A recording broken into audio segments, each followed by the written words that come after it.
నువ్వు చేసిన పాపాలను ఒప్పుకోవాలి.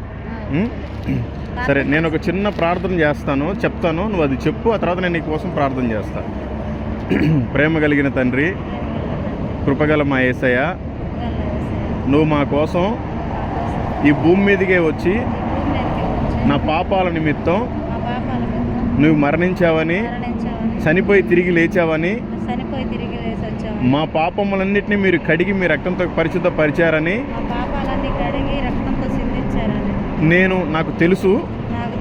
కానీ నేను తెలిసి కూడా మళ్ళీ ఈ పాపంలోనే ఉన్నాను ప్రభువా. కాబట్టి నాయన నన్ను క్షమించు. మరొక్కసారి మీ రక్షణ భాగ్యాన్ని నాకు దయచేయి.